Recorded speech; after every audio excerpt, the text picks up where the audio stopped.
Munange kitalo nnyo mu nkambi ya Romatiki era nga Nampijja mukazi wattu takikkiriza ekyokufa kwa Ruth. Gamazima Ruth yabakanze nnyo. Bonna bambi bakazi battu ne basajja battu tebabikkiriza. Bali maziga agatagambika. Nampijja ye byamusobedde dda. Kitalo nnyo ekya Ruth. Ne bagita Fadi TV mbebaza mbagamba nti muli bamaanyi nnyo kubanga munfollowinga mwena basubscribinga ne munyigane kale mbagamba nti muli bakabi nnyo muli babode nnyo kubanga mugifollowinga Fadi TV ne gamba nti comment section weeri awo bakabuntira mu comment section atoserenga ogiye komedde ko Ruth bwatu bwe yafudde omu kwaba abaana ba Romantic Entertainment era nga badde alina n'oluganda ku musajja mukamanyikiddwa nga Blondo Ape yabadde amulinako oluganda ate abadde omu kwabo abaana ba memba ba Romantic Entertainment. Kitalo nnyo ekya Ruth mwana mwalo nga bw'omulingira bw'atyo bwe yafudde ntiisa y'amaanyi okutwaliza awamu.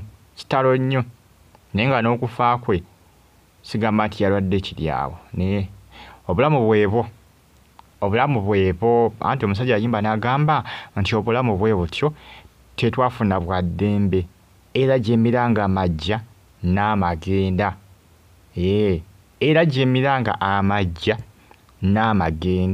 Omusajja akiyimbako kadongo kamu ndoza akayimba mwena mukamanya abasinga olusingo abamanyi ku nnyimba za kadongo kamu akayimba ako ndowooza okategeera bulungi kuba waffe twakula tumuwuliriza kadongo kamu. Bazadde baffe twakula bamuwuliriza abasinga twazimanyira ne saazido ku mulembe gwa kati kadongo kamu takya trendinganga nnyo nakwali eriyo kale abamuwuliriza naye si nnyo kubanga ffe basinga twakula tumuwuliriza buwuliriza nga abazadde baffe bakola ki bamutega naye omusajja ayimba akayimbako ng'agamba nti obulamu bwe butyo tetwafuna bwa ddembe era gyemiranga amajja n'amagenda mu kujja gibamiranga n'amagenda gyemiranga kubanga ebisesinga olusi mukazi bw'aba azaala omwana aba alaajana aba akaaba aba alumizibwa ng'omwana amusindika ne omuntu abeera afudde ng'agenze era kubako kaaba kaakati nno munnange kitalo nnyo ekya Ruth bw'atyo bwe yafudde mikwano gye bonna tebabikkiriza. Nampijja amaziga mukazi wattu gamuyiseemu Blondo Abe ye tabitegeera. Enkambi ya Romantic yonna eri awo eri mu kiyongobero bambi kitalo nnyo nyini ddala. Kitalo nnyo Nampijja byamususseeko, Nampijja byamusobedde. Bagita Fadi TV mbebaza ne bagamba nti muli bakabi nnyo kubanga mugyekumirako bantu mwena nga musapootinga Romantic mugyagaliza birungi. Essaawa zino bambi bafiiriddwa omuntu waabwe omu ku bantu baabwe ab'amaanyi yafudde olunaku lwagula agenda kuba azikibwa olwaliro mu bitundu by'e Katende. N'abagambe Katende ali off Masaka Road okwata Masaka Road naye Masaka Road omuvaako olina woowetera bwoti ng'ogamba ng'oli ku Masaka Road sigamba nti osigala olega Masaka Road ali off Masaka Road era obeera olinya taxi ogigamba nti nviiramu ku kiddo be Katende nviiramu e Katende kale bayitawo Katende naye sigamba nti Katende oba ku kkubo kwenyini edda wamukoka off kompoziko ng'eriyo n'ababeera ku kkubo naye gye bagenda okuziika ono wali off Katende manya nga wali off Masaka Road wali off Masaka Road sigamba nti bagenda kumuziika ku kkubo kwenyini edda okyamakokko munda. Bw'atyo Ruth bwe yafudde era ye entiisa ekyali y'amaanyi mu nkambi ya Romantic. Obulamu bwe butyo tetwafuna bwa ddembe era gyemiranga amajja n'amagenda. Omusajja akayimba yakayimba obulamu bwebwo bonna bambi tebakikkiriza. Omuntu wayinza okufa noba nga tokikkiriza. Abantu bangi abafudde kati mpuliddeko e Dubai waliyo emirambo 4 egy'Abannayuganda abaakafa waliyo afudde omulala yeewanudde ku kisimbe n'agwa abadde mukazi mukulukulu oba kiki oba bizibu byemusseeko mukazi wattu oba badde agezaako kutoloka nga badde bamutulugunya era bambi abagenda okucapa naye ng'emyaka gyali gikuliridde. Simanyi bano abawandiisa bagamba nti tebakkiriza abantu bakulu kugenda kukola naye ate oluusi wali abantu bebakkiriza okugenda okukola kubanga omukazi afudde adi mukazi mukulu mpoziko ng'amaze emyaka mingi ng'akuliddeyo obukulizi ng'agenda okugenda ng'akyali muwala muto naye abadde mukazi mukulu kubanga kampuni nawulira bagamba nti bazigaana okusayininga abakyala abakulukulu. Kati awo simanyi kize kityata okuba nga omukyala abaddeyo nga mukulu ate nga badde akola bwakadaama oba bintu bya mirimu kucapa. Sibitegeera naye nga kitalo nnyo bantu bana mirambo giri egi. Nakuba eggulo ne Gloria yafudde, waliwo omulago bayita Tasha baba Tasha Gloria nono omukyala omukadde mirambo giri ena kubona akonfamingiddwa na lunaku lwaleero kugamba tuli mu kiyongobero mu ggwanga Uganda.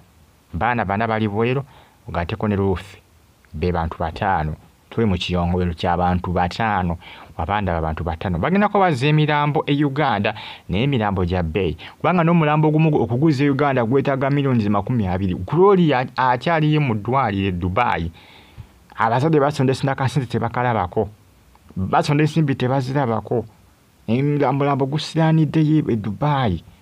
Si byangu simanyi emirambo egyo zigenda kuddizibwa gitya emirambo ena miramba bagenda kugizza batya bannange temale bukadde nga 10.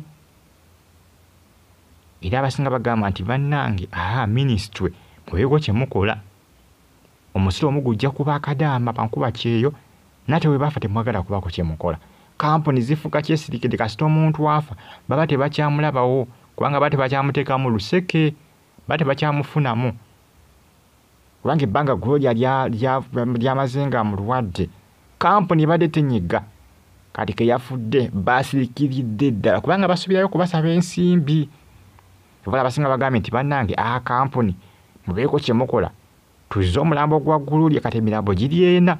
Bagamba nti ministry mutuyambeko kubanga omusolo mugutema ku bankuba kyeyo buli mwezi akasente kawe kubafuna musalako mufuneyo kasente akamu mukolewo ekyenjawulo tuzze omulambo gwa Gloria just twetaaga millions 20 kukomezebwewo Uganda azikibwe. Kitalo nnyo ekya Gloria eyo nga nvuddeyo ate nenkomawo ewa Ruth agenda kuzikibwa Katenderwa lero ssaawa 10 off Masaka Road naye ng'abantu n'abalumatiki bonna bali mu maziga. Nampijja y'ekikangabwa kyamukubye wala mukazi wattu yabadde takisuubira okufa kwa Gloria kwamukubye wala entiisa ey'amaanyi kyabadde tasuubira naye nga obwe bulamu eyo embeera gye tuwangaaliramu bwetutyo bwe tubeera mu nsi kiba kizibu omuntu okugibeeramu ng'ogyeyagalira omuli wabeera mugagga era aba n'ebizibu aba n'akazibu akamutaataaganya wano mu nsi kyennamala okulaba gwe naye oba olina ssente era obaako ekikutaataaganya. Eno ensi lulinga lusozi olwambuka n'okkirira olwambuka osangamu ebiwonvu n'ebiko olusozi biki bwe bityo bwe bulamu. N'ofuna ssente zenkana zitya n'oba osuza ebisawo bya ssente mu nnyumba era obaako akakutaataaganya kiba kizibu okubeerawo nga tolina wadde kizibu. Era muno mu nsi okubeerawo nga tolina kizibu sooka weebuze lwaki sirina bizibu kuba bulo mu nsi buli omu alina ekizibu. Aye sisubira nti omuntu ayinza okwebudawo ne yeebuuza lwaki nina ekizibu mpoziko omuntu okwebuuza niba nange ebizibu nga nina bingi. Kubanga olina wabeera ng'olinamu akajja era akazibuzibu kabaawo katonotono. Eyo gye bayita ensi mwe tuwangaalira. Mujimpereka like ate musubscribe ate munyige ne kale. Ekitalo nnyo ekya Ruth Aromatic bambi omuntu wawe bw'atyo bwe yakoze ki bw'atyo bwe yafudde abadde cousin sister wa Tanansi era ng'abadde omu kwabo abaana aba Aromatic Entertainment naye nga abadde alina n'oluganda ku Tanansi cousin sister we kitalo nnyo entiisa kuserizeeyo bagita fa additive mbebaza nebagamba nti muli bakabi nnyo okubanga munfollowing nga nebagamba nti comment section weri awo bakabontera mu comment section tosigale nga ogyekumideko updates zumba nazo each and every single day. Mwebale nnyo mwebalire ddala agenda kubazikibwa baliro ssaawa 10 ez'olweggulo bitundu by'e Masaka Katende. So Katende bakolerawo nnyo ndowooza n'obutebe batundirayo ebintu bingi nnyo ku stage ey'Ekatende ndowooza muviiremu mugamba wooviira mu mmotoka n'olyoka okwata ekikubo ekyo kigenda direct mu byalo kati ekikubo gy'okwata egyo bagenda oziika mwana muwala amanyikiddwa nga Ruth kubanga off Masaka Road okyamira ku kidde e Katende ndowooza bwensubira naye jjukira e Katende bagambye nti bakola ebintu binnya. Jjukira omuntu wenna ng'omanyi nga otambuddeko Masaka n'otuuka e Rakai n'otuuka e Kyotera n'otuuka e Masaka mu ttawuni toyinza kuba nga tomanyi Katende.